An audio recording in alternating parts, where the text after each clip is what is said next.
पड़ोसी हैं, हॉस्टाइल पड़ोसी भारत, नरेंद्र मोदी, उनकी क्या प्लैनेट्स बताते हैं? हम तो मसाइल में घिरे हुए हैं, उनका क्या सूरत हाल है? अगर बैन-अल-अक़वामी लफ्ज़ इस्तेमाल जैसे आपने किया था उसको ज़हन में रखकर मैं बात बनाऊँ, उनके भी हालात ख़राब हैं। अच्छा, उनको भी सूरत हाल एक ख़ास बड़ी जो जैसे कहते हैं जंग में लोग, फिर हमें ज़ाहिर है हम निशाना बनेंगे लोगों का। खैर है, बनने दे निशाना। आप बस वो बात करें जो आपको नज़र आ रही है। वो यूँ है कि नज़र यूँ आ रहा है ना ये कि ये हम सब जंग की तरफ जा रहे हैं।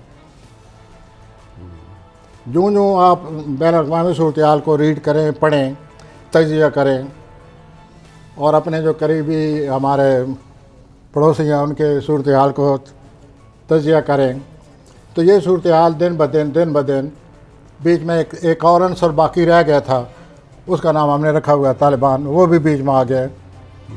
तो ये सूरत हाल ऐसे ही बनेगी। अब ये कोई ना कोई गड़बड़ होती रहेगी और होते होते आखिर में हमारे रूहानी बुज़ुर्ग भी इस तरफ निशानदही कर गए हैं कि मुसलमानों ने और इंडियन ने, हिंदुओं ने एक दफ़ा बरसर पैकार होना है और बहुत बुरी तरह होना है। फैसला कौन शक्ल की सूरत में होना है। तो मैं आपको एक दफ़ा फिर ये अर्ज़ करता हूँ कि ये इतनी बड़ी चेंज आने वाली है कि ये शायद इंडिया पाकिस्तान के जो जोग्राफियाई हमने एक शक्ल बनाई हुई है, नाम लिए हुए हैं, वो मुमकिन है वो ना रहे, एक नई सूरत हाल सामने आ जाए। जिस तरह के 47 में पार्टीशन की वजह से एक नई टर्मिनोलॉजी, एक नई सूरत हाल सामने आकर नए नाम रखे गए थे। ठीक हो गया।